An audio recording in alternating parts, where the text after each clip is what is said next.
Bandiraɓe sehelaɓe musidɓe fulɓe renduɓe tedduɓe on calminama on jurama on jarama kadi on jettama no fewi on bismama e hayangoji men. Hande ko aljuma hawra e balɗe tati e lewru morso hitande ujunaji ɗiɗi e nogas e jeegom roɓindo mum jaydeji arti gam tongande on ko ɗi piri ɗi pirti ɗi cari ɗi cakti e ndeɗo ñalande. Jayde exclusif windi ko acte 4 de la décentralisation. Diomaye parle au maire et au président de conseil d'administration hina wayno de eɓɓo nayɓo yotingo e no guure dow jogorte e falde kala o mo ganduɗa ka woni hoorejo lesdi Sénégal Bassirou Diomaye Diakhar Faye de hawri e ɓe ganduɗa kamen goni maireɓe isi noon kamen goni président de conseil d'administration. Ngal pottital noon tigui tigui ko gooɓe jiile e batu mawɗo mo jatɗo mo ganduɗa de fandarembo woni ƴewde e ƴewtidade hono tigui tigui guure dow ɗe jogorte taw noon hina yowati e maireɓe e président conseil d'administration koɓe poti ko sohlu isi noon ko yowati e lesdi e ko wayi ɗon e wiide jayde exclusif. Ha joni ko yowati e on ɗon batu jatɗo dewɗo hakkunde Bassirou Diomaye Diakhar Faye président de la république e maireɓe président conseil d'administration vox populi de arti hen sabo e nder jayne ɗe kam Bassirou Diomaye Diakhar Faye de yekkati konngol wi ko je veux du concret non tigui jayde windir ɗum hina wayno kam on mo ganduɗa ka woni hoorejo lesdi Sénégal de yiɗi wi ko bumɗo ji koko tegui jungo ɗum noon wayino ko foti ko waɗe foof en poti hen tek guite mumen isi noon foof en poti hen tek jungo mumen non tigui jayde nde windir ɗum rencontre entre le chef de l'état et les exécutifs territoriaux. Je veux du concret non tigui jayde ɓesdiri ɗum jayde vox populi ɓesdi hen le président Diomaye parle de choix clairs, choix politique,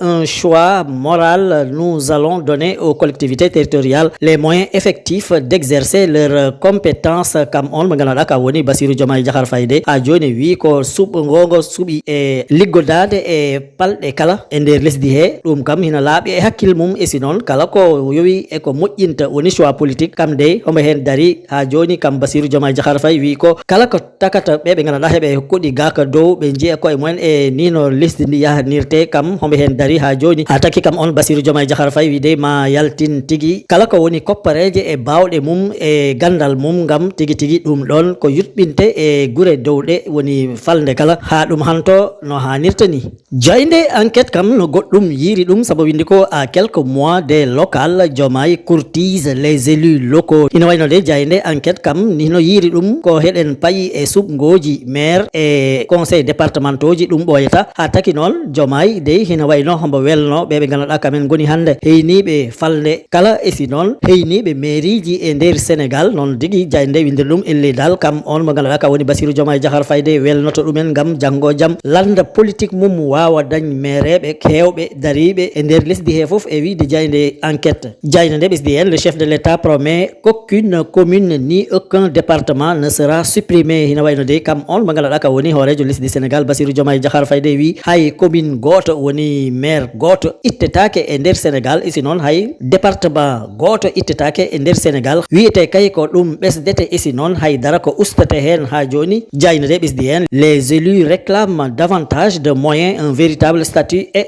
une autonomie financière ɓen ɓe ganduɗa kamen goni maireɓe ɓe isi noon kamen goni conseil départementaux ji dey kamen ɓe mbi ko yo Diomaye walla ɗumen e koppareje e ngaalu esi noon yo weɗ ɗumen fotde mumen e heynade falde kala esi noon yo weɗ ɗumen koppareje ɗe ganduɗa ma ɓe mbaw hen liggo e wiide jayde enquête. Jayde le parlement de kam article e waklidde seeɗa e deftere juɓɓudi lesdi Sénégal woni constitution de hina wayno ala walla ey ma référendum nodde wo référendum noon kam ɗum woni yimɓeɓe lamde noko heeɓe jiiɗi constitution mumen waklite walla mbo waklittake ɗum noon wayino ko jayde le parlement windi ko appel au référendum sur la révision de la constitution, le défi de la gestion sur le réel hina wayno tigui tigui de kala ko moggi e gaɗa on ɗon référendum de hina wayno tigui tigui ko gonga e gonga nunɗinde darde Ousmane Sonko walla wasde nunɗin nden ɗon darde Ousmane Sonko jayde de kam ɗum lamdi ha taki wi ko caggal o ɗon référendum de elle noko ɓe ƴewat doole Ousmane Sonko hoɗo de tolni woni e nder Sénégal ha taki jayde windi ko derrière le référendum sur la révision constitutionnelle se cacherait-il un sondage politique sur la popularité du président de l'Assemblée nationale Ousmane Sonko e wide jayde le parlement jayde levé kam article e o ciow dewdo hakkunde Azer e AE Power e koppareje de ganduɗa de heɗa e hakkunde mumen tolniɗe e capanɗe tati e jeeɗiɗi milliard uji koppareje men ha taki jayde levé wi ko ɓe ganduɗa heɓe jilla e goomu biyeteɗo sunu 37 milliards on ɗon goomu wi yo ɗen ɗon koppareje laɓɓine ha ɗe laaɓa tos isi noon kala mbo jungo mum memi hen yo laamu rewe dow mum isi noon yo cuuɗi ñawirɗi ndew e dow mumen ha ɓe kakkita ko woni ko bolol noon tigui jayde levé windir ɗum sunu 37 milliards revient à la charge sur l'affaire Azer l'élargissement de l'enquête sur les présumées fausses quittances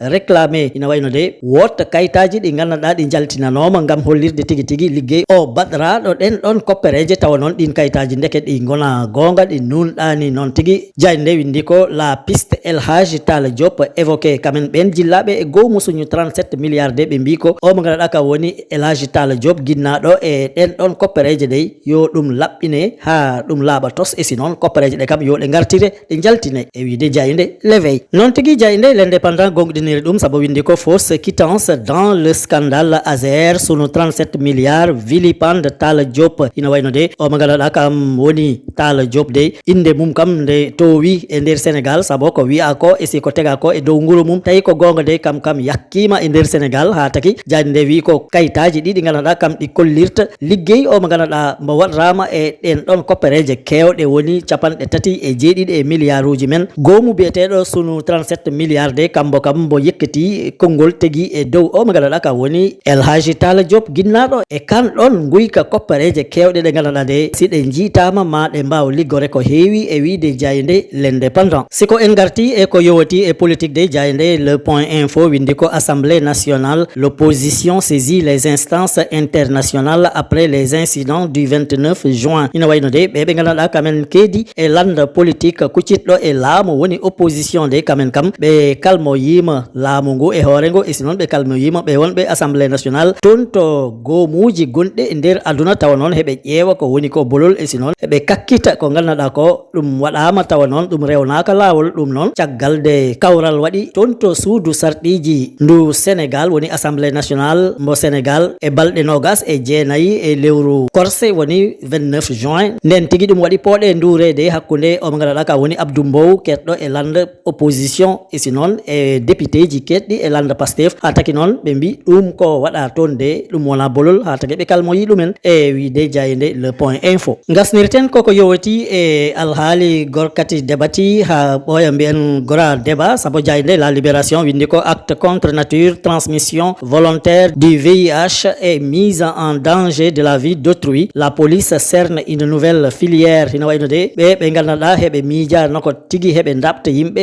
e rafi biyeteɗo sida tawa noon ko e tiyaɗe ha taki miija heɓe mbawi war yimɓe taki de dadiɓe ɓe woni police waɗi tigui tigui ɓeɓe tigui juuɗe ɗe balɗe woni ɓe nangui ɗumen ina waɗi noon omo ganduɗa ka woni Abdou Thiandoum tawa noon hombo huuɗi Mbour kam de kalmoyino o biyeteɗo Lamine Faye tawa duuɓi mum hiɗitolno e nogas e joyyi e si noon on kalame de hina wayno mbo artu e dow mum saabu hina wayno de téléphone on ɗon Abdou Thiandoum yurna mbo yurnita mbo ƴeewa mbo ƴewtinda de waɗi ko heewi ko tawa toon hina wayno boom omo ganduɗa ka woni Youssouf Soumaré tawa duuɓi mum hiɗitolno e nogas e jeetati jeeyowo Galoba duuɓi mum hiɗitolno e capanɗe nayyi e ɗiɗi tawa ko mécanicien El Hadji Mohamed Moussey Fall tawa noon duuɓi mum hiɗitolno e nogas e jeenayyi kam ko tailleur kamen foof de ɓe jaggama saabu noon wotko ɓen dadiɓe tawi e nder téléphone Abdou Thiandoum ha taki ɓeɗo ɓe nanga saabu heɓe jilla e ɓe waɗatnoɓe on ɗon bone heɓe leloda tawa noon ɓe mbaɗaɗi ko renata ɗumen e wiide jayde la libération bandiraɓe sehilaɓe ɗum wondo seeɗa e komin gaddanno on e ko jayndeji ɗi dawi ko tongu hande on jettama on jarama e kettogol mon ñimgol tabitgol on duwanama jaam e kisal tottodiren aadi ha sanga goɗɗo so weeli Allah joom baɗe e bawɗe o